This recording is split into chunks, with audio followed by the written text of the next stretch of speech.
Good morning. Welcome all. Namaste. I hope I'm audible and visible. Thank you so much for joining here for the Sunday Law Bulletin today. Now we'll quickly commence. Before we commence, let us have a brief introduction about Lawyers Development Forum. So Lawyers Development Forum, for all the newcomers, it's been established to foster development and promote interest in the legal field. Not only do we actively organize the academic lecture series, but it has been immensely beneficial to all the advocates who would be interested in some sports activities. We also host different cricket matches and badminton tournaments for the entire advocate fraternity. We also conduct conferences featuring esteemed High Court judges and expert speakers from the legal profession who provide valuable insights and guidance. Now, as we all know, we host the Sunday Law Bulletin every Sunday, where experts from various legal specializations share their knowledge and address key topics of importance. So today's topic is also really interesting and important. For this endeavor, we are particularly grateful to Advocate Dr. Rajendra Anbule sir, Founder, President of Lawyers Development Forum, Advocate Vijay Shelar sir, Secretary, Lawyers Development Forum, Advocate Abhishek Jagtap sir, President, Lawyers Development Forum, Pune, for starting this endeavor. Today, we have with us an eminent personality, Sir, Advocate Abhijit Sawant sir. He practices law in Thane and Mumbai region and has been actively involved with Lawyers Development Forum as a founding member. And he's an ardent disciple of Anbule sir. We will be quickly commencing with this session. In a minute's time, sir would join us, and we will have the privilege of hearing out his wisdom on today's topic. He will deal with the topic, The Hustle Begins, Thriving as a New Lawyer. Let us hold on until he joins back. And in the meantime, I would like to announce that whoever is interested in joining Lawyers Development Forum, I will be sharing a link in the chat box for the WhatsApp group for Lawyers Development Forum. Please to join that group, and you may receive updates as to the Sunday Law Bulletin and various certain events that we host. Yeah. Until that point, we'll just hold on. Thank you so much.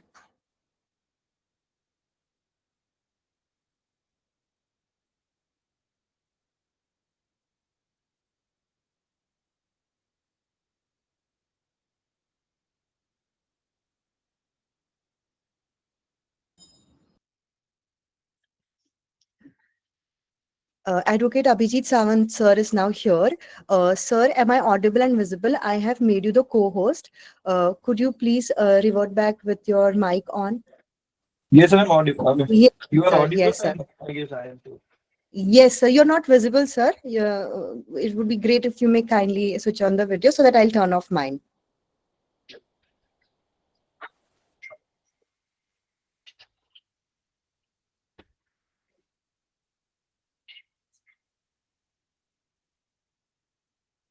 I guess I'm audible as well as Yes, visible. sir. Yes, sir. Yeah.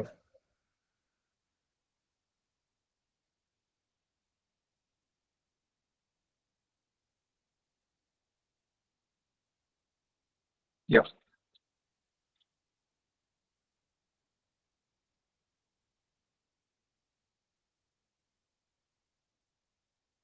Shall I begin?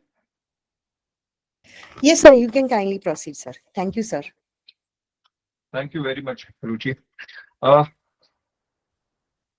Firstly, I would like to thank Dr. Rajendra Anbule sir, Vijay Shelar sir, Abhishek Jagtap sir, and all of you LDF members for giving me this opportunity, a platform to speak and share my thoughts over something which is very dearer to me, very close to my heart as a topic.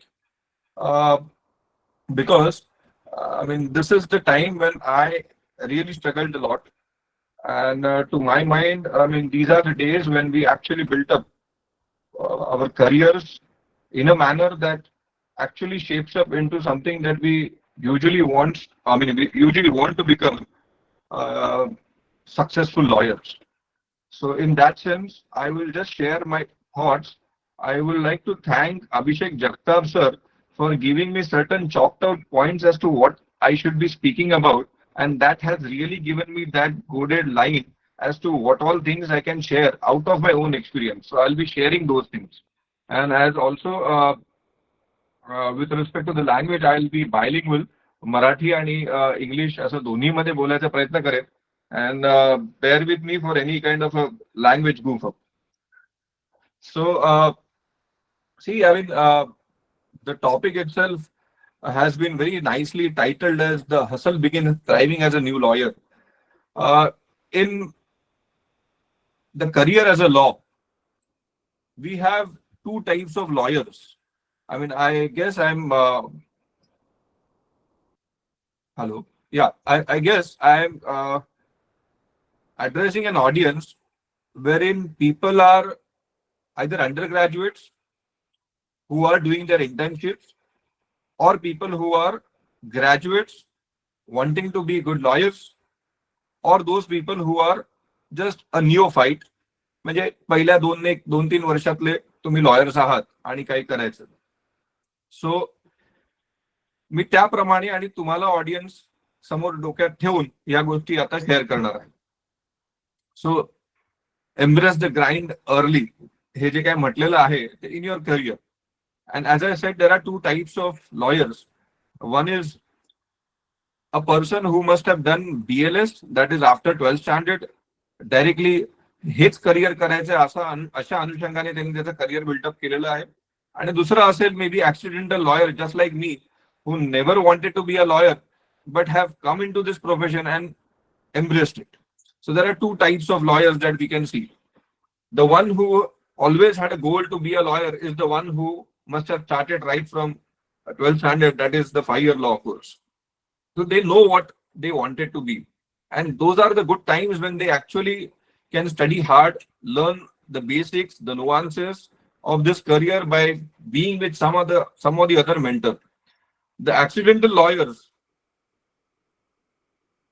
who must have done something different in their careers and they later on gone into or come into this profession called as law have different struggles altogether. Be that as it may, when you are embracing this as your profession, the very first thing that I remember my senior who told me about was that lawyering as a career or as a profession is a jealous mistress. It will never give you any spare time for your other aspects of life. So ensure the very first thing that the fact that you have come into this profession, या profession मध्ये आलेला आहात तर वेळ हा सर्वात जास्त तुम्हाला द्यावा लागणार आहे. आणि जर तुम्हाला सर्वात जास्त वेळ द्यायचा असेल तरच ह्या करिअर मध्ये यावं आणि जर आलेला आहात तर ते निभावं. एवढी ही गोष्ट हे लक्षात ठेवावी.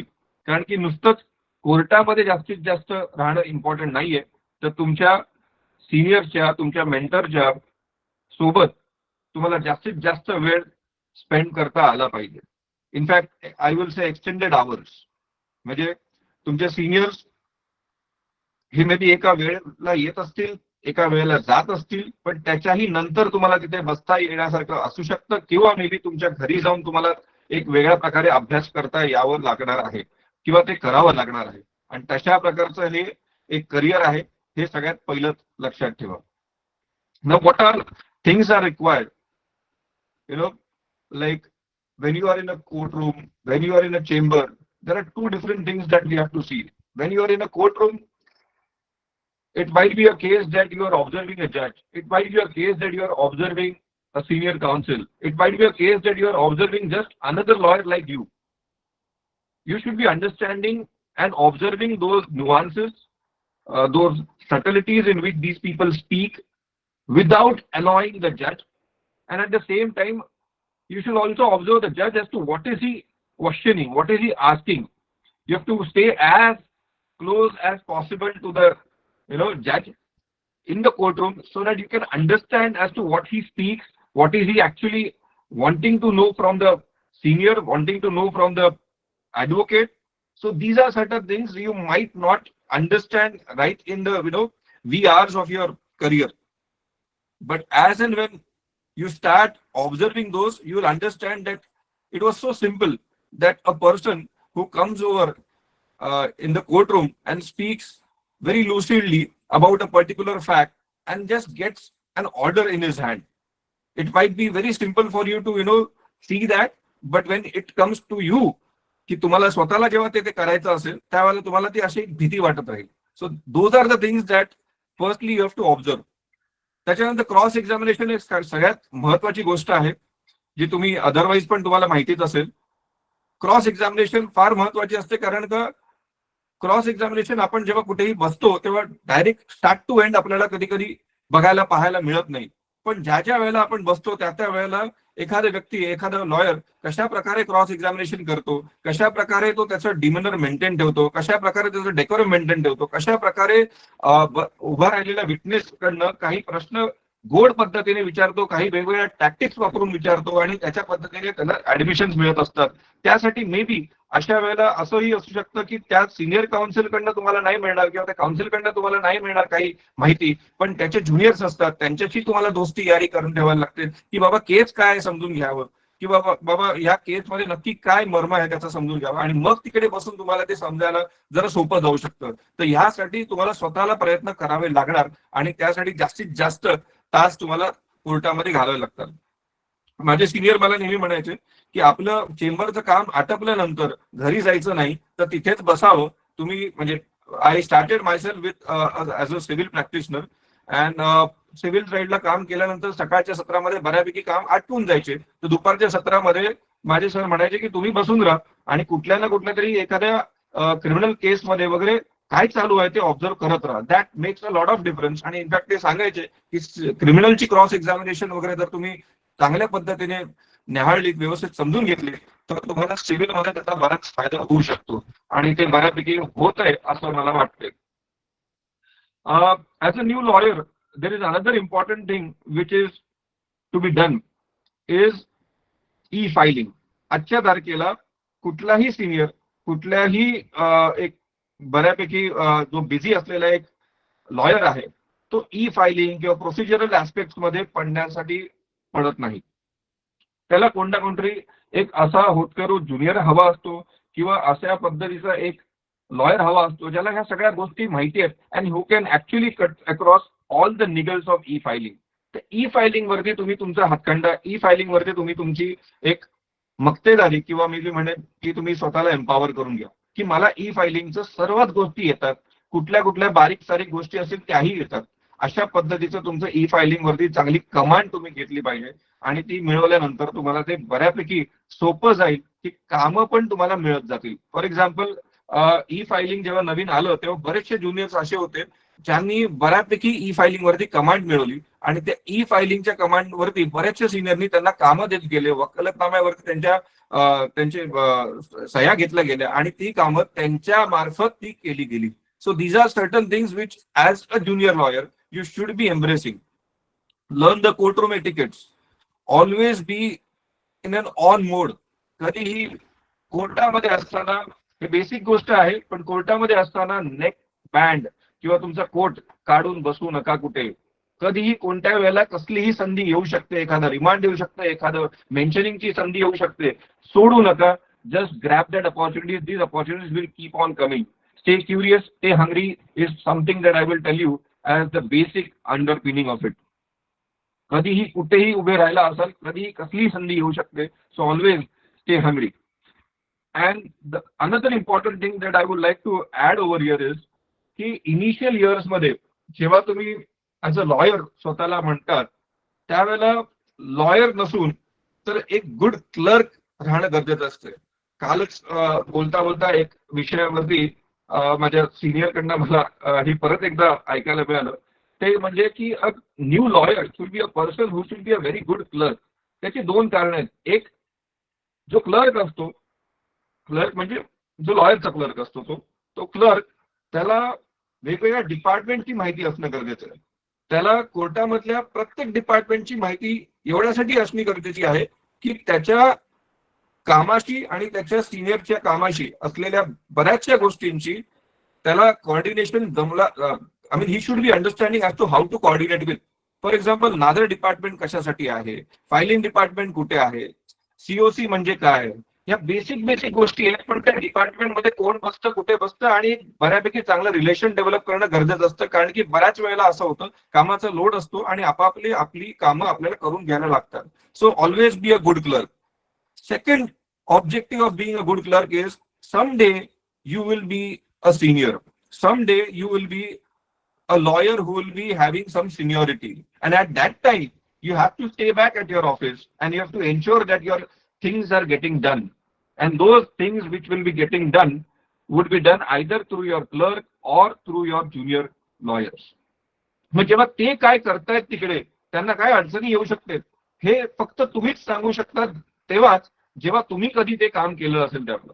So you understand it. आणि उगाच अवाजवी किंवा अनरिजनेबल डिमांड पण तुम्ही करत नाही as a senior to your juniors की मला हे आत्ताच पाहिजे किंवा असंच पाहिजे. कारण की त्याला स्वतःला पहिले माहिती असलं पाहिजे की ऍज अ क्लर्क काय काय डिफिकल्टी असतात आणि काय काय गोष्टी कशा कशा लवकर होऊ शकतात वगैरे. So those are certain things. आणि अगदी मी म्हणेन की बेसिक गोष्ट फॉर एक्झाम्पल समन्स कसे कॅरी आउट करायचे असतात, इश्यू प्रोसेस कशी करून घ्यायची असते, कसं फॉलोअप करून घ्यायचं असतं. एखादी एक्सपायरी ऑर्डर मिळाली तर आरपीडी करायला सुद्धा जायचं असेल तर आरपीडी काय कधी कसं करायचं असतं. छोटे मोठे ऍफिडेव्हिट आपण बनवून घेत असतो तर त्याही गोष्टी आपल्याला व्यवस्थित समजून घेता आलं पाहिजेत. I give an example. As a junior एकदा असं झालं की मला ती केस अशी होती ज्याच्यामध्ये it was a civil suit where I had to take त्याच्यामध्ये इंजंक्शन घ्यायचा होता आणि टेम्पररी इंजंक्शनचं ऍप्लिकेशन होतं. I had to argue that not because I was the one who was supposed to argue, but it was just that my senior was not well, and it was not a great case to have been granted an ex parte order. But somehow I was there, I stayed there, and my senior allowed me, gave me an opportunity that you go and just speak whatever you want on that particular case. You read that plain. I had never read that plain before. On that very day, जेव्हा ते matter first order साठी आलं तेव्हा मला फक्त तिकडे जायचं होतं आणि त्यांना सांगायचं होतं. अदरवाईज ते जज इश्यू नोटीस करणार होते. पण मी ते प्लेन थोड्या वेळात का होईना पण ती वाचली आणि त्याप्रमाणे तिकडे माझं काय आहे ते घराणी म्हटली. ते सांगितल्यानंतर all that submissions it led to giving me I mean he granted me an ex parte order. आता ती एक्स पार्टी ऑर्डर मिळाली. मी तर म्हणजे खूप खुश झालो, आनंदी झालो आणि सरांना सांगितलं फोन करून की बाबा सर अशी मिळाली. Sir itself was very my senior himself was very अस्टाउंडेड की अरे त्याच्यामध्ये मिळाली, चला बेस्ट, चांगलं झालं, आता पुढची गोष्ट कर, पुढचे स्टेप्स फॉलो कर. I was absolutely clueless. आता काय पुढचे स्टेप्स असतात. ऑर्डर 39 रूल 3 च्या प्रमाणे काही स्टेप्स फॉलो करायचे असतात. जसं की एक्स पार्टी ऑर्डर मिळाले असेल तर तुम्हाला एक ऍफिडेव्हिट वरती लिहून द्यायचं असतं आयदर त्याच दिवशी ज्या दिवशी ऑर्डर मिळाले असेल ऑर विदिन नेक्स्ट डे की the copies of that plaint, the copies of all that documents and all are been sent or delivered through RPAD. आता त्याच्यामध्ये एक मस्त शब्द दिलेला आहे तो सेंट ऑर डिलिव्हर्ड. आणि मी करता करता एक चूक केलेली की आरपीएडी केलं. आरपीएडी म्हणजे रजिस्टर्ड पोस्ट एक्नॉलेजमेंट ड्यू, आणि ते सगळे डॉक्युमेंट्स पाठवले आणि ऍफिडेव्हिट मध्ये डिलिव्हर्ड असा शब्द लिहिला. आणि ते द्यायच्या अगोदर मला सिनियरनी सांगितलं की अरे ते डिलिव्हर्ड नाही, तू सेंट लिही. त्याचं कारण असं की तुला काय माहिती ते डिलिव्हर झालेलं आहे. आजच तू आरपीडी केलेलं आहेस, ते डिलिव्हर झाले हे तुला कसं माहिती. सो बेटर इज की तू सेंट लिही, कारण की त्याच्यामध्ये लिहिलेलं आहे की सेंट हे असे छोटे छोटे नुआन्सेस असतात ते आपल्याला पकडायचे असतात. आणि त्याप्रमाणे कारण की you are making an affidavit and when you are making an affidavit you have to be as to as possible. So that is it. Now secondly, choose mentorship over money. I will say choose a wise mentor. A wise mentor is person whom you have to select. And when you have to select him, firstly, you have to understand your suitability as well as his suitability. Just because he has a vacancy and just because you want to, get somewhere or the other, attached with or associated with, don't do that. Think over a lot how you want to go about in this career, and for that initially you may not join. You may just inquire from people as to who could be a good senior or a mentor, and only then do that. At times there might be one senior to you, but there can be umpteen mentors to you. So it might be the case की तुम्हाला option नसेल तर एक senior तुमच्याकडे असेल तर त्या सिनियरना तुम्ही जॉईन करा. But be open to have many mentors. It can be anybody. Those people who are in the court can be your mentors. Those lawyers who are in the court can be your mentors. Those people, maybe the clerks of different lawyers can also be your mentors. Initially, those people are your mentors, and that you remember. And कोणालाही mentor बनवायला अगदी संकोच ठेवू नका. But at the same time, choose him wisely. He should be somebody, when you look at him, it should inspire confidence. आणि तो confidence असा असला पाहिजे की हा व्यक्ती जो आहे मला ह्याच्याकडे बघून बरंचसं ज्ञान ऑटोमॅटिकली मिळायला लागतंय किंवा मी मला ते ॲसिम्युलेट करायला सोपं जातंय. You should learn to ask questions, and when you learn to ask questions, forget not that you should not also annoy him, because any senior, any mentor who is building his career or who has built his career is always a busy man. As I said earlier, the lawyering as a profession is a jealous mistress. त्यांना स्वतःसाठी वेळ नाहीये, self wellbeing साठी वेळ नाहीये, तर तुमच्यासाठी का असावा. पण तरी सुद्धा जर तुम्ही त्याच्यासाठी काम करत असाल किंवा त्यांच्या सोबत काम करत असाल तर ते अपेक्षित आहे की तुमचे प्रश्नांचे पण काही निरसन झाले पाहिजेत. आणि त्याकरता तुम्ही जर काही प्रश्न विचारू इच्छितात तर ते तुम्ही विचारा आणि ऍट द सेम टाइम तुम्हाला उत्तरं पण मिळतील अशा प्रकारे ते विचारा. At the same time I will say dare to ask questions. Learn to ask question in one thing, की कशा प्रकारे विचारलं पाहिजे. But at the same time त्या क्षणाला जर तुम्हाला एखाद्या क्षणाला तुम्हाला कुठला डाऊट आला असेल, एखाद्या क्षणाला तुम्हाला असं वाटलं असेल की अरे हे असं का नाही, तर एन्श्युअर दॅट तो त्या क्षणाचा डाऊट आहे तो त्या क्षणी तो क्लिअर झाला पाहिजे. Because I remember when I was just preparing for this particular session की मी काय बोलणार आहे, तर मला लक्षात आलं की काही असे डाऊट्स होते जे मी पहिले भीती मला एक होती की मी हे प्रश्न विचारू का, हा अशा प्रकारचा डाऊट कोणाला विचारला तर मे बी तो एक लेम डाऊट असेल, मी लेम क्वेश्चन विचारतोय का, चुकीचा प्रश्न विचारतोय का, आणि मी तो तसाच ठेवून दिला. आजही तो प्रश्न अनुत्तरित आहे माझ्यासाठी, किंवा जरी माहिती असेल तरी तेवढा पक्का नाही. पण जे प्रश्न मी त्या वेळेला त्या क्षणाला विचारलेले असतील ते मला आजही क्लिअर आहे.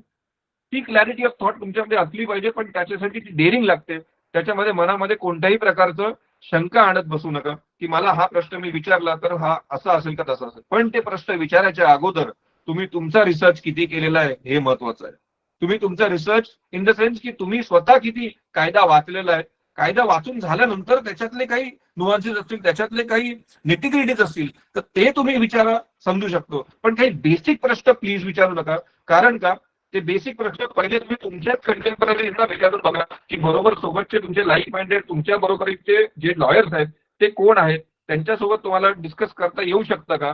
त्यांच्यासोबत डिस्कस केल्यानंतर तुम्हाला कळेल की अरे तुमचा जो प्रश्न आहे तो त्यांचाही प्रश्न आहे, आणि मग तशा प्रश्नांचा तुम्ही नेहमी एका मेंटरला किंवा तुमच्या सिनियरला विचारलं तर that will make really some sense.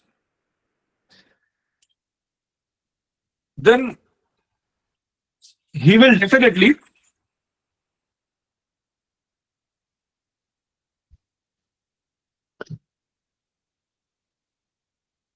it is always an opportunity, a big opportunity, if your senior will allow you to sit into some client conferences, because client conferences are usually confidential. They should be confidential, but if your senior is allowing you, he is allowing you with a big leap of faith that particular confidentiality will always be maintained even by you. So you have to inspire confidence in your senior की मी जर तुमच्या चेंबरमध्ये तुमच्या cabin मध्ये आलो कुठल्या client कॉन्फरन्ससाठी तर इकडची गोष्ट ही इथेच राहणार आहे. स्ट्रॅटेजीज तुमच्या कुठे बाहेर म्हणजे सरांनी जे काय तुमच्या दिलेल्या स्ट्रॅटेजीज ते कुठे बाहेर तुम्ही स्पिन नाही करणार आहात, कुठे त्या लीक नाही होणार. आणि ऍट द सेम टाइम त्या कॉन्फरन्सेस मध्ये जे पहिलं क्लायंट काउन्सिलिंग होते किंवा क्लायंट जे काय त्यांचे गाराणी सांगत असतात की बाबा आमचा असा प्रश्न आहे, तसा प्रश्न आहे, आणि त्यावेळेला तुमचे सिनियर जे काय त्यांना उत्तरं देतात किंवा ते त्या कायद्याच्या चौकटीमध्ये कसं त्यांचे जे लेम प्रश्न असतात त्यांना बसवतात ते बघण्यासारखं असतं आणि त्यातनं बरंच काही शिकायला मिळतं. So you have to first inspire that confidence. You cannot say की बाबा माझे सर मला आतमध्ये बोलवतच नाही, बाहेरच ठेवतात आणि मला काय क्लायंट बरोबर काय चालतं ते कळतच नाही. No, you have to yourself exhibit those qualities to ensure that you sit with him with that confidence की ते तशाच प्रकारे राहील. And that is what basically is all about mentoring. and ensure that you maintain your diary in such a manner की सरांची diary एक असेलच चेंबरची, तुमची स्वतःची डायरी असली पाहिजे आणि तुमचे सगळे जे काही केसेस आहेत सरांचे किंवा तुमच्या मेंटरचे ते सगळे केसेस तुम्हाला ऑलमोस्ट बाय हार्ट असले पाहिजेत. सगळ्यात पहिलं तर त्याचे नंबर्स, त्याच्यानंतर पार्टीची नावं, तुम्ही कोणत्या पार्टीसाठी आहात किंवा तुमचे सर कोणत्या पार्टीसाठी आहेत ते महत्वाचं आहे. आणि ऍट द सेम टाइम त्यात आता पुढे असलेली कोणती स्टेज आहे. Now it is very important that you do that, because otherwise it is his clerk who will be dealing with all these things. At times there might not be a clerk, but the senior himself will be knowing as to what is there in a particular matter and the stages. But if you are well versed with those things, it becomes easier as a job for him, because the more you can help him out, the more he will help you out with more and more opportunities to be given. आता त्याच्यामध्ये दोन गोष्टी लक्षात ठेवा. कुठल्याही म्हणजे सिव्हिलच्या बाबतीत मी कधी सांगेन आणि क्रिमिनलच्या बाबतीत ही तुम्हाला ती गोष्ट व्यवस्थित सांगता म्हणजे बसवता येऊ शकते. कुठलीही केस जी असते त्या केसमध्ये आपण प्रोसिजरली बघितलं तर त्याच्यामध्ये काही स्टेजेस असतात आणि मी त्या स्टेजेसना दोन मध्ये डिवाइड केलेले आहेत. एक ओरिजिनल स्टेज म्हणजे एखादं प्लेन आपण म्हणजे सिव्हिलमध्ये आपण म्हटलं तर एखादं प्लेन दाखल केलेलं आहे. प्लेन दाखल केल्यानंतर त्याच्यामध्ये इंटरिम ऍप्लिकेशन आहे का, तर इंटरिम ऍप्लिकेशन असेल तर सर्वात पहिलं काय होईल तर इश्यू समन्स आणि इश्यू नोटीस होईल. That is the original stage. त्याच्यानंतर समोरच्याचा इंजंक्शन वरती इंटरिम इंजंक्शन वरती कुठला तरी से येईल किंवा may be say come return statement येईल. रिटर्न स्टेटमेंट आल्यानंतर से आल्यानंतर त्याच्यावरती आर्ग्युमेंट होतील. आर्ग्युमेंट झाल्यानंतर मधला एक भाग आहे समन्स वगैरे जाऊन वगैरे. आर्ग्युमेंट झाल्यानंतर मे बी रिजेक्ट होईल किंवा अलाव होईल. काही झालं तर पुढे इश्यूज असतील. इश्यूज झाल्यानंतर मे बी एव्हिडन्स असेल आणि एव्हिडन्स नंतर so fourth until final arrangement. तर आपण ही बेसिक ओरिजिनल स्टेजेस हे लक्षात ठेवा. पण त्यामध्ये समजा एखाद्याने ऑर्डर 7 रूल 11 खाली किंवा ऑर्डर 7 रूल 10 खाली एखाद्या ऍप्लिकेशन कुठल्या तरी स्टेजमध्ये केला डिफेंडंटनी, तर आपण काय म्हणतो ओरिजिनल स्टेज तर त्याची ही होती की एक्झिबिट 5, पण करंट स्टेज आहे ऑर्डर 7 रूल 11च्या ऍप्लिकेशनच्या आर्ग्युमेंटसाठी किंवा ऑर्डर 7 रूल 11च्या ऍप्लिकेशनला से साठी किंवा कुठल्या तरी एखाद्या एक्झिबिटच्या से साठी किंवा एखादा पार्टी मयत झाला तर त्याला रेकॉर्डवरती घेण्यासाठीची stage, that is a current stage. So original stage काय आहे ही माहिती असली पाहिजे एखाद्या कुठल्या तरी एका केसची आणि त्याची करंट स्टेज काय आहे या दोन्ही तुम्हाला माहिती असल्या पाहिजे प्रत्येक केसच्या. दॅट बिकम्स इझियर आणि मग तुम्हाला अगदी लागलीच सांगता येऊ शकतं तुमच्या सिनियर्सना किंवा स्वतः जेव्हा तुमचे मॅटर्स येतील तेव्हाही तुम्हाला ते कळेल की अरे अशा प्रकारे बायफर्केशन केलं तर it becomes easier. And same is the case also with the criminal cases. For example मध्येच जर डिस्चार्ज ऍप्लिकेशन दाखल केलं तर तुम्हाला माहिती असली पाहिजे ओरिजिनल स्टेज काय आणि करंट स्टेज काय आहे. ओरिजिनल स्टेज आहे की त्यात सेल करायचे होते आणि तुम्ही तिकडे डिस्चार्ज ऍप्लिकेशन फाईल केलेलं आहे. तर these are certain ways by which I can tell you that bifurcate both I mean the stages of your cases. आणि ते जर तुम्हाला जमलं तर it becomes easier. Again I say to your senior to always inspire that confidence आणि तुमच्यामध्ये त्याला विश्वास निर्माण होतो, तो फेथ निर्माण होतो की यार हा मुलगा छान प्रकारे करतोय आणि ह्याला आपण अपॉर्च्युनिटी जास्त दिल्या पाहिजे. Y will he otherwise afford to give you that opportunities if you are not capable? So ensure that you develop your own capabilities.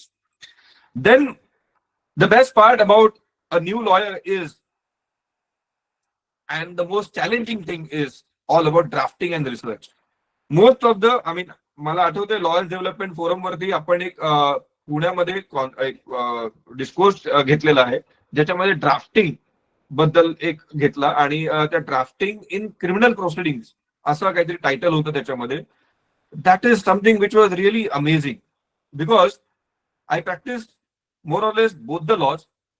सिव्हिलमध्ये drafting असतं हे कोणीही सांगेल, पण क्रिमिनलमध्ये इतकं काय ड्राफ्टिंग लागतं ह्याबद्दल अन्नभिन्नता होती. त्या लेक्चरमध्ये त्या डिस्कोर्समध्ये मलाही एक बऱ्यापैकी नव्याने सगळ्या गोष्टी कळायला लागल्या की अरे क्रिमिनलमध्ये इतकी काय ड्राफ्टिंग असते आणि ते ड्राफ्टिंगला आपण कोणत्या लेवलवरती घेऊन जाऊ शकतो. So that drafting part is very important because very rightly sed that drafting is a sword and research is your shield.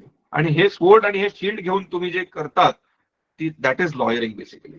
So that drafting should be carried out right from the beginning. मी एक वेगळ्या पद्धतीने तुम्हाला सांगतो, जमलं तर all that we do today is use of computers. जमलं तर in your initial days either start practicing to type, speed typing, or else go and join some classes for typing.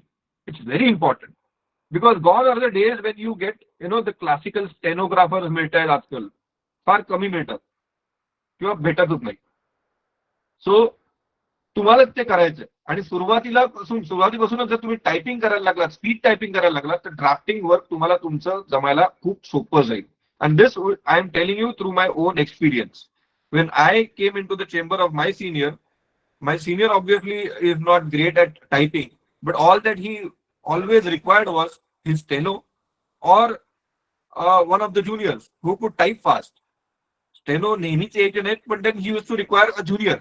And that was one opportunity to sit right in front of him, take the dictation, do the typing. You are not just a steno at that time who is typing, but also a lawyer who understands what he says, and accordingly you can, catch up with the language that he uses for drafting. That becomes much more easier.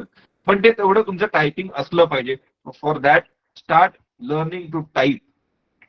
Speed typing is very important. Do that. It also helps you to, at times, AI वरती जर तुम्ही गेलात आणि एखादा draft तुम्ही मागितला, तो draft तुम्हाला मिळाला, तरी सुद्धा तुम्हाला माहिती आहे तुम्हाला काय हवंय ते. For that you need not give it to the steno or somebody else. You can yourself type it fast and do it. Because आजच्या ज्या काही घडामोडी आहेत ज्याच्यामध्ये जे लागणार आहे ते टायपिंगचं स्पीड, आणि टायपिंगचं स्पीड असेल तर तुमचे ड्राफ्ट लवकर फटाफट होऊ शकतात आणि तुम्हाला लवकरात लवकर फायलिंग करता येऊ शकतं, तुमचा वेळ वाचू शकतो, इतर कामांमध्ये तुम्हाला त्याचा उपयोग करता येऊ शकतो. आणि हे तुम्ही इनिशियल डेज मध्ये करा. एकदा सिनियरिटी आल्यानंतर मे बी टायपिंगची तेवढी आवश्यकता लागेल नाही लागेल मला माहिती नाही, किंवा तुम्ही तरीही टायपिंग करत राहाल माहिती नाही, पण सुरुवातीला मात्र टायपिंग करणं फार गरजेचं आहे आणि ते केलं तर उत्तम होईल. Start writing. तुम्हाला जे जे काय वाटतं ते तुम्ही जॉट डाऊन करायला शिका. नुसतं टायपिंग येतंय म्हणून लिहिणं वगैरे विसरू नका. लिहिणं ही तेवढंच इम्पॉर्टंट आहे. आणि तुमच्या स्वतःच्या डायरीज मेंटेन ठेवा. डायरी म्हणण्यापेक्षा मी म्हणेन ऑर्गनायझर, की तुम्हाला डेली काही ना काहीतरी नवीन गोष्टी मिळत राहतील. सुरुवातीच्या काळामध्ये प्रत्येक गोष्ट नवीन वाटते ती घेत नसायची.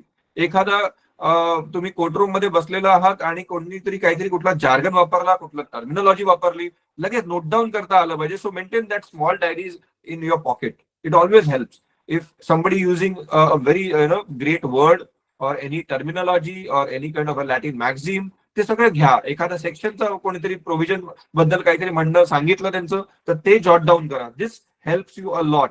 For example, on my very first day when I went, there was somebody who was defending himself in a particular case and was saying that I have no privity of contract.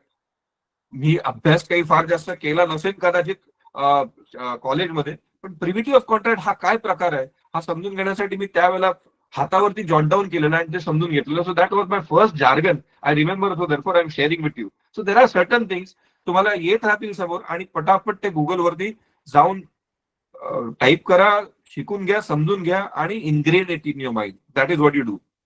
मग ड्राफ्टिंगचे एकदा तुम्हाला typing जमलं, drafting थोडंफार जमायला लागलं, किंवा तुम्हाला कळायला लागलं की सिनियर कोणत्या प्रकारे ते त्याची रूपरेषा मांडतात, कशा प्रकारे त्यांचा ड्राफ्ट ते डिझाईन करतात, एकदा ते समजून घ्यायला तुम्हाला सोपं गेलं की त्याच्यानंतर मग मे बी तुम्ही नोटिसेस ड्राफ्ट करू शकतात, काही छोटे मोठे रिप्लायज ड्राफ्ट करू शकतात. इव्हन मी म्हणेन की बेसिक म्हणजे कॅवेट ड्राफ्ट करू शकतात. एखाद्या केसमध्ये निकाल लागलेला तुम्हाला ताबडतोब कॅवेट फाईल करायला लागेल, तेवढंच एक कॅवेटचं काम सुद्धा तुम्हाला मिळू शकतं. सो कॅवेट ड्राफ्ट करणं is also very simple, but at the same time ते तुम्हाला जमलं पाहिजे की एखादा ड्राफ्ट कोणाचा तरी घेतला कॅवेटचा आणि त्याच्यामध्ये बदल वगैरे केले.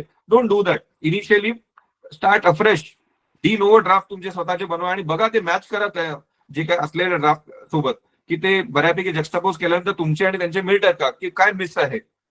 What is a miss is what you just try to fill it up. So that is what you do. Research.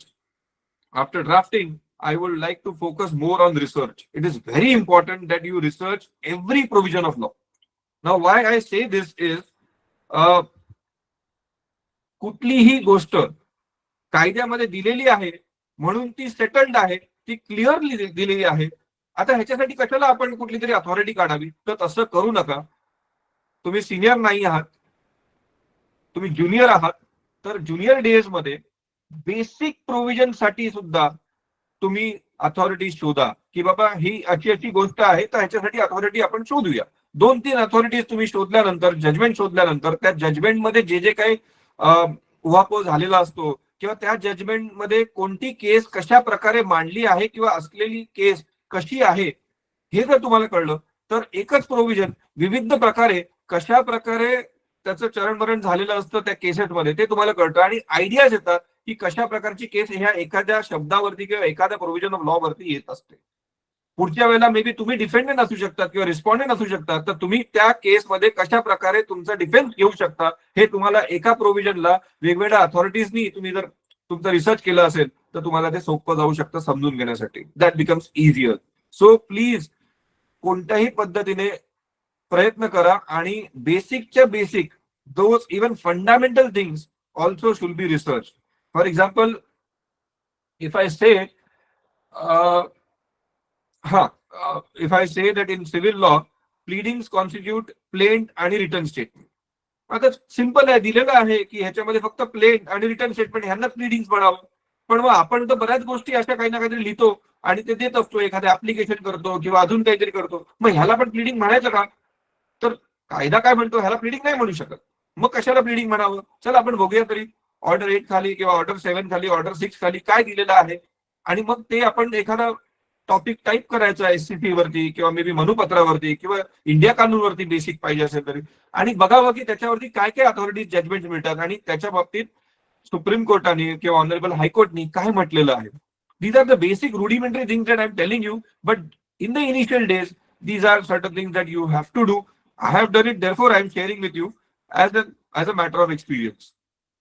And always remember की एखाद्या चेंबर मध्ये तुम्ही असता त्या चेंबरचे काही स्पेसिफिक जजमेंट्स असतात that every other senior or anybody who is a junior to that senior but senior to you may be using those settled authorities of their own chambers. म्हणजे ते असतात सुप्रीम कोर्ट, हायकोर्ट किंवा इतर forums असतील, पण your chamber is using them every now and then. तर ते तुमचे पार्ट असले पाहिजेत along with the citation.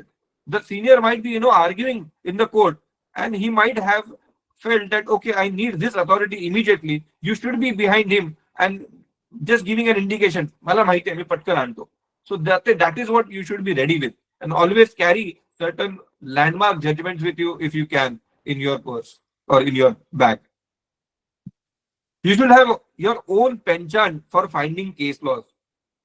It might be with uncharted territories. म्हणजे काही अशा गोष्टी आहेत ज्या सेटल्ड लॉ आहेत आणि ऍट द सेम टाइम तुम्हाला असं वाटतं की त्याच्यामध्ये मला काहीतरी वेगळं नाविन्य शोधायचंय, तर प्लीज डू दॅट. ते असणं गरजेचं आहे. आता एक एक्झाम्पल मी तुम्हाला देईन की इट्स अ सर्टन लॉ की रिटर्न स्टेटमेंट सोबतच काउंटर क्लेम द्यायचं असतं. Counter claim cannot be given later on.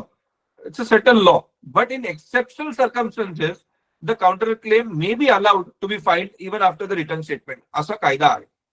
आता हे इथे ठरलेलं आहे की एक्सेप्शनल सर्कमस्टन्सेस मध्ये अलाव करायचं. हा आपल्याला कायदा माहिती आहे.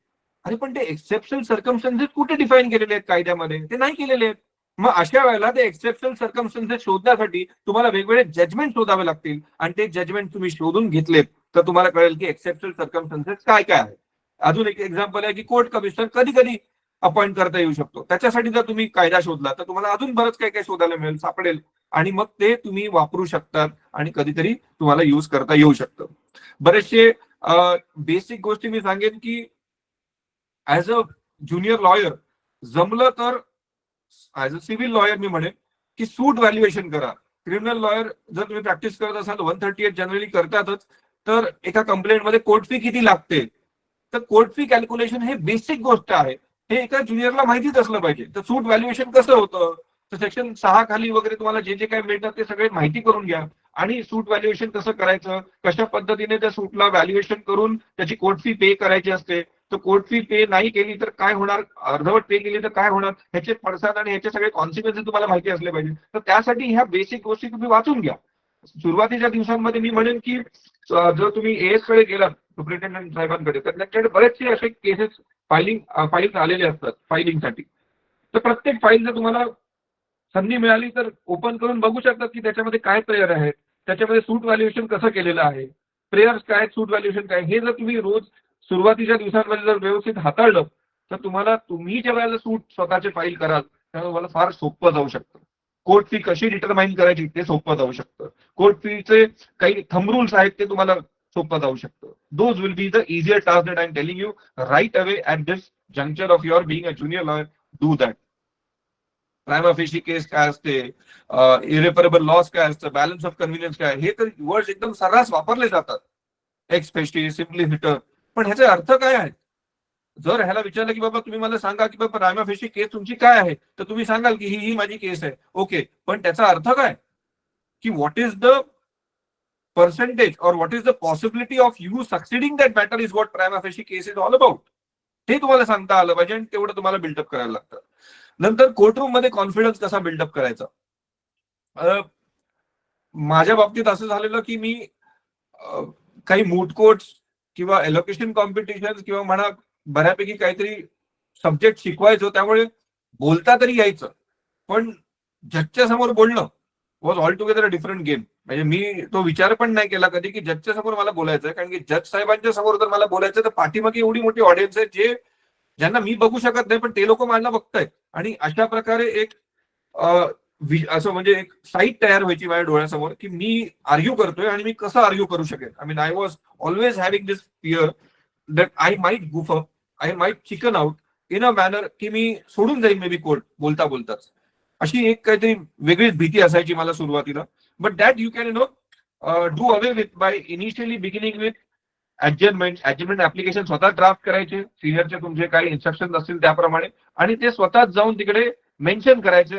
छोटेसे सबमिशन काय करता आले ते करायचं. That way you can have a good command over at least the initial words or the initial sentences that you are going to speak when you are going to start with your arguing practices. Recipes move करतो high court मध्ये किंवा may be mentioning करायचं असेल तर त्या सगळ्या. Always remember you have to begin very gradually. आणि basic जर मी म्हणेन तर जमलं तर छोटे मोठे ऍप्लिकेशन स्वतः घ्या. काही तुमचे सिनियर्स असतील किंवा सो कॉल्ड मी असं म्हणेन की कंटेम्पररीज तुमचे असतील, 1-2 वर्ष सिनियर असतील तुमच्यापेक्षा वगैरे, तर त्यांच्याकडनं काही मॅटर्सचे तुम्ही स्वतः म्हणजे रिक्वेस्ट करून घेऊ शकता. फॉर एक्झाम्पल रिटर्न ऑफ प्रॉपर्टीचं एखादं ऍप्लिकेशन करायचं असेल किंवा तो MA दाखल करायचा असेल, पासपोर्ट रिन्युअलचा असेल, काही परमिशन घ्यायचे असेल, डिले कंडोनेशन, तर ग्रॅब दॅट अपॉर्च्युनिटी. जर तुम्हाला माहिती आहे की एखाद्या रिटर्न स्टेटमेंटला फाईल करण्यासाठी 2-3 महिन्याचा डिले झालेला आहे आणि you know that it is an ordinary suit not a commercial suit, तर मग तुम्हाला माहिती आहे की जनरली ते अलाव केलं जातं आणि लिबरल अप्रोच घेतली जातं सेक्शन 5 ऑफ लिमिटेशन ऍक्ट मध्ये. तर मग अशा वेळेला सिनियर स्वतः पण जात नाही, मग त्यावेळेला out of all the juniors तुम्ही स्वतः जर म्हणाला की सर मी जातो आणि मी अभ्यास केला नाही आणि मला जाऊन ते म्हणजे मे बी आर्ग्यू करायचं either for the delay condonation or against opposite the delay condonation, तर असे काही बेसिक गोष्टी असतात ते प्लीज स्वतः ड्राफ्ट करा आणि स्वतः आर्ग्यू करायला जा. स्वतः ड्राफ्ट केलेल्या गोष्टी तुम्ही आर्ग्यू करायला जाल तर तुम्हाला जास्त कॉन्फिडन्स येईल. दुसऱ्यांनी ड्राफ्ट केलेलं असेल किंवा सिनियरनी ड्राफ्ट करून दिलेलं असेल, तुम्ही जेव्हा आर्ग्यू करायला जाल तर तो कॉन्फिडन्स कमी राहील, हे लक्षात ठेवा. कन्सेंट टर्म्स कधी बनवायचे असतील किंवा म्युच्युअल कन्सेंटचे डिवोर्स असतील, हे सगळे स्वतः फाईल करा, स्वतः बनवा आणि स्वतः ते हाताळा. That will really give you confidence. One more important thing that I would like to tell you is be ready on Sundays as well. Be available on Sundays. Be available on holidays, public holidays. It might be कारण की आपलं career असं आहे, आपला profession असं आहे की कोणत्याही वेळेला कधीही काम येऊ शकतं.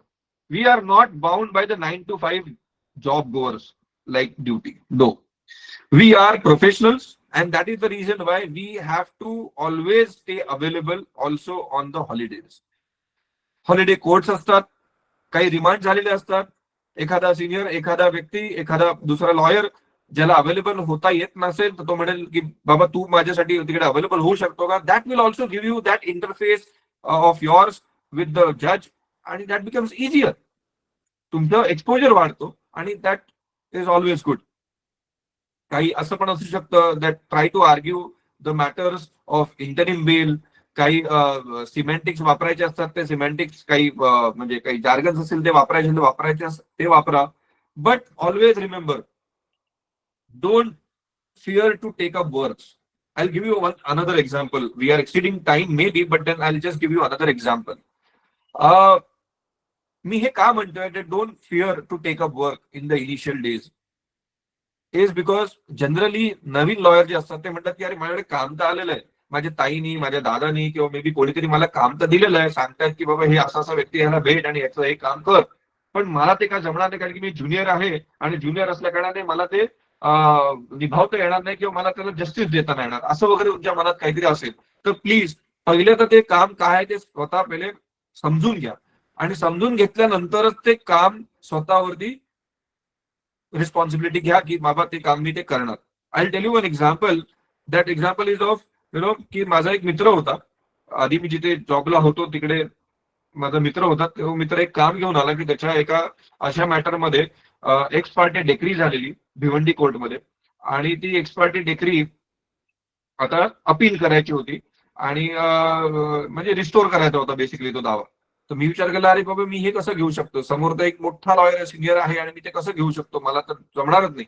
तर इनिशियल डेज मध्ये मला माझ्या म्हणजे माझ्या सिनियर साहेबांकडे अजून एक ज्युनियर होते जे माझे सिनियर होते, त्यांनी मला गोळे सर म्हणून त्यांनी मला सांगितलं तू घे बिंदास आपण बघू. त्यांच्यासाठी ते ओके होतं पण त्यांनी ते सांगितलं ते तू घे. घेतल्यानंतर मी ते फटाफट ड्राफ्टिंग केली, जे अगोदर काही ड्राफ्ट होते त्याच्या आधारावरती तशा, आणि ते फाईल केलं. ते फाईल केल्यानंतर त्यावेळेला तर काहीच झालं नाही पण ते फाईल केलं, फीज आली आणि बऱ्यापैकी ते फाईल करून मग समोरचे समन्स वगैरे लागले, ते समोरचे आले वगैरे, ह्या गोष्टीला 2-1 वर्ष गेले.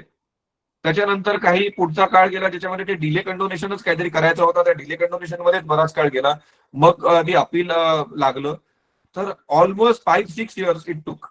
आणि फायनल हिअरिंग जेव्हा आलं त्यावेळेला I was skilled enough and I will से की मला त्या मॅटर मधलं सगळं कळलं, कायदा कळला, and I could argue that before a जज, अ डिस्ट्रिक्ट जज, and I could get an order in my favour. पण त्यावेळेला जर मी विचार केला असं की हे मी नाही घेणार, मी दुसऱ्याला देणार, किंवा माझ्या त्या सिनियरनी सांगितलं असतं की नाही हे मी करतो म्हणून, तर मे बी मला ती संधीच नसती मिळाली माझ्या नावावरती एक मॅटर मिळण्याची. असे बरेचसे मॅटर्स आहेत ज्याच्यामध्ये तुम्ही बेल घेऊ शकतात आणि बेल घेतल्यानंतर ते मॅटर चालवू शकतात. त्या मॅटरला चालू होण्यासाठी बराच काळ निघून जातो, तोपर्यंत तुम्ही प्रगल्भ लॉयर बनलेले असतात. So don't fear to accept matters in the beginning.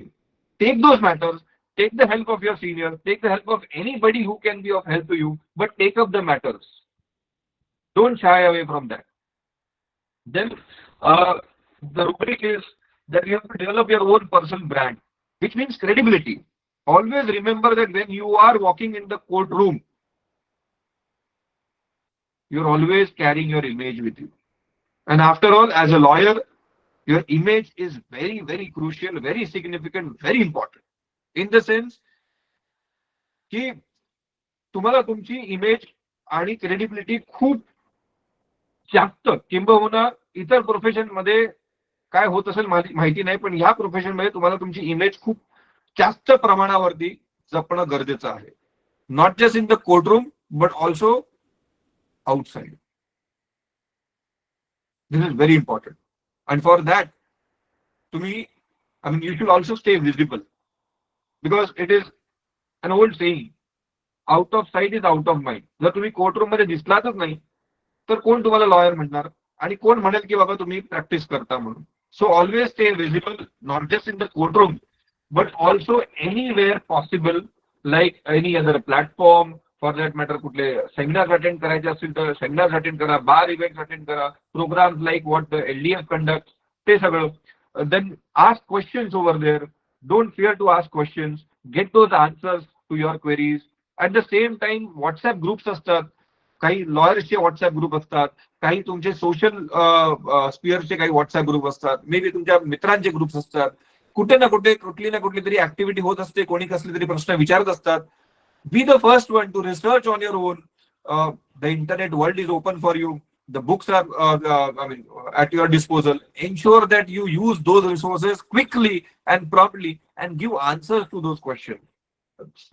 Especially family groups असतात किंवा मे बी मित्रांचे ग्रुप्स असतात, त्याच्यामध्ये तर बरेच जण काही ना काहीतरी विचारतच असतात किंवा काही ना काहीतरी चुकीचे त्यांचे संदर्भ जोडत असतात किंवा काहीतरी चुकीचे ओपिनियन म्हणत असतात कायद्याच्या बाबतीत किंवा कायद्याच्या प्रणाली बाबतीत वगैरे. तर जमलं तर त्याच्यामध्ये तुम्ही जम्प करा आणि तुमचं म्हणणं पण मांडा. That will make a mark. Even those people will get to know that there is a lawyer amongst us. आणि मग त्यांना लक्षात राहील की हो, काही केस आली तर ह्याला विचारावं. That will also give you a lot of cases. Network is very important.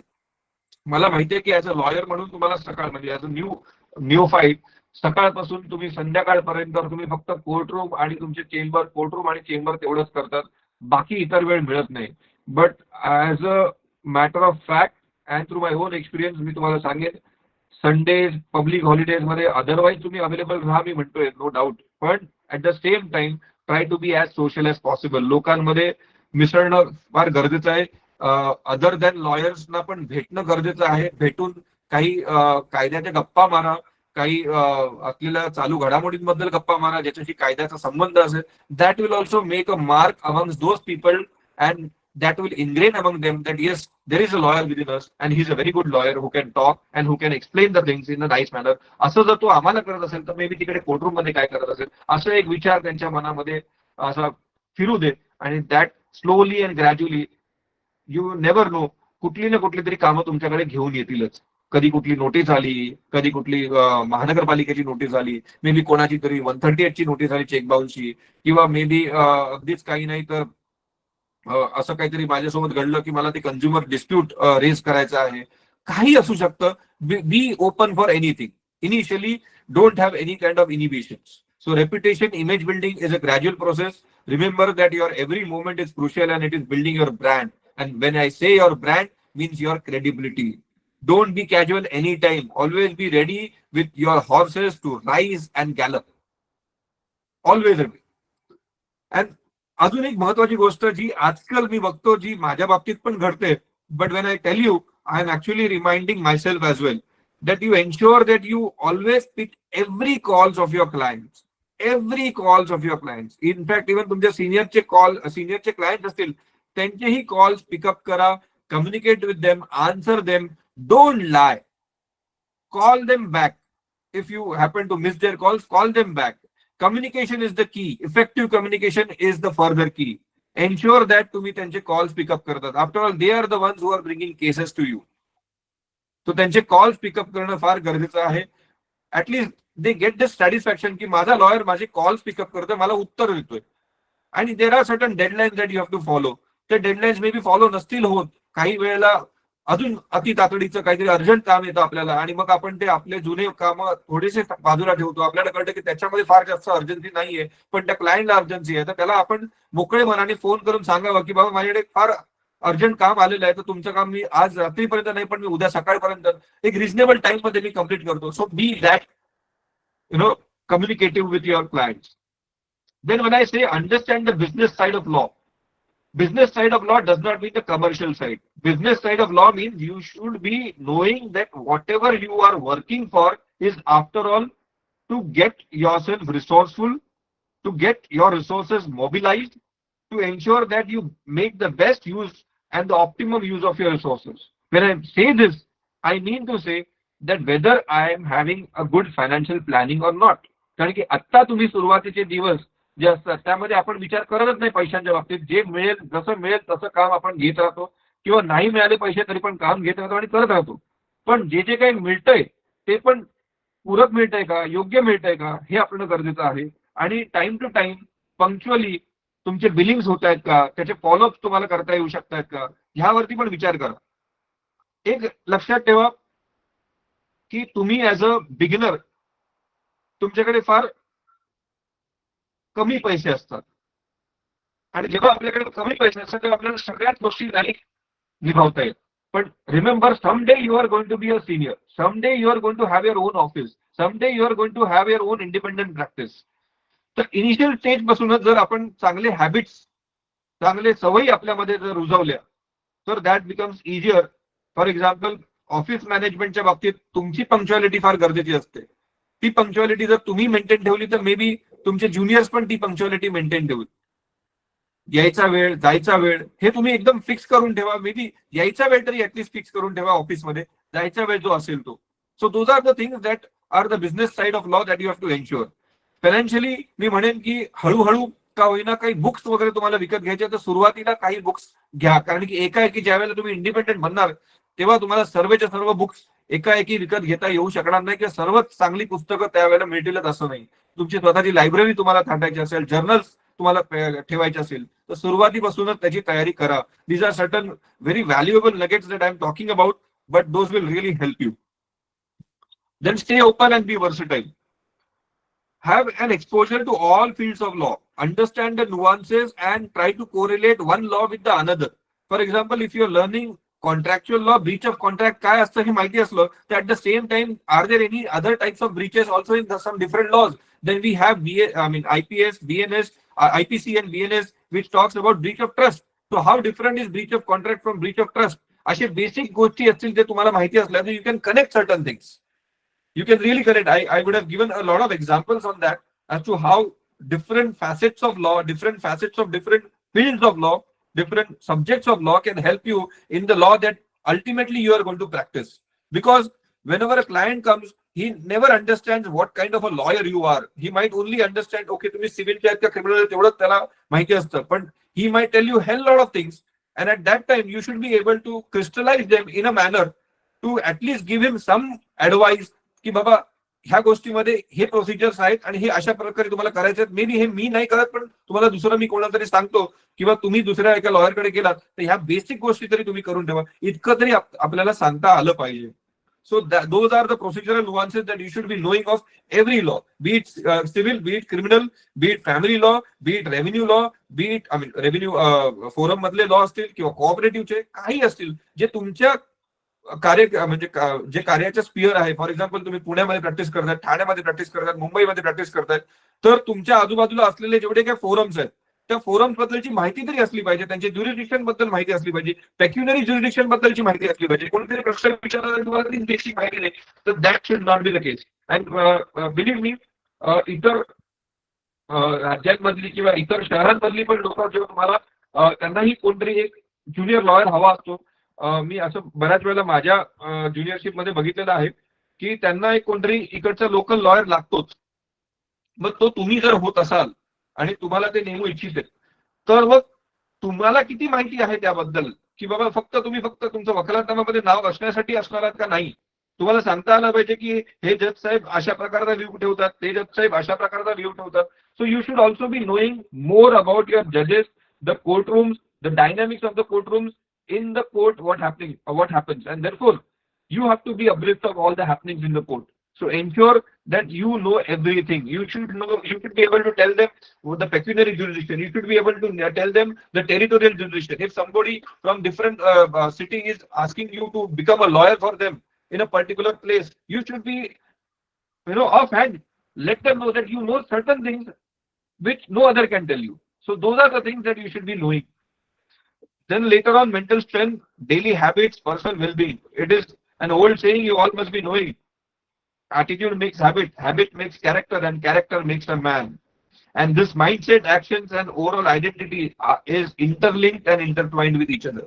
So ensure that you always have good habits. Because my senior has always been, telling us that lawyering has a career of almost of 3 decades. The first decade is no money, no brief. It might be the case. In the second decade, there might be some money, some briefs. And in the third decade, there need not be a lot of briefs, but a lot of money. But for that to enjoy in that third decade or fourth decade, that you're going to actually enjoy the fruits of your profession, you should be, reaping good habits. And for that, take enough sleep, wake up early, be punctual, eat healthy. You have to remain healthy. If you are not going to remain healthy in your first such decade or the second such decade, then you are not going to reap the benefits later on. So you have to sow the seeds right at the beginning. So ensure that you have your own daily habits of, exercising, doing some workouts, or maybe yoga, whatever suits you, but please do it. And ensure that you always have good friends around who are like-minded. Maybe those are lawyers or maybe other friends who can actually give you that much needed fillip to start your day with. I do have, and I'm blessed with but then that becomes much more easier for you to go throughout the day. At times you might have, as a lawyer, a very tough day or maybe a very rough day, but if you have good friends who can cheer you up, that becomes easier. So ensure that you have that constant dedication, you can sacrifice, and always your stakes are high. So ensure that you do a very good career as a new lawyer. And at the last, I will say, do what you do not want your senior to do with you, because someday you are going to be a senior. So तुम्ही कधीतरी senior बनणार आहात, तर ensure की तुम्हाला साधेसा किंवा तुम्हाला आवडेल असा सिनियर बनायचं असेल तर तुम्ही सुरुवातीपासूनच तशा प्रकारचे एक ज्युनियर राहिलात तर पुढे तुम्ही चांगले सिनियर बनाल, जे ज्युनियर तुमचं नाव काढतील. तशा प्रकारचं होण्यासाठी तुम्हाला सुरुवातीपासूनच एक चांगला रोडमॅप तयार ठेवणं गरजेचं आहे तुमच्या करिअरसाठी. And I guess, I am done with what I wanted to say. I had immense examples which I wanted to tell you about, but because of the paucity of time, I could not. Then just I shared with whatever I could from my heart. Thank you very much. Thank you very much, sir. It was really insightful and extremely grounding, and it is much needed for the budding lawyers. I do believe there will be newcomers here who would be willing to post a question. So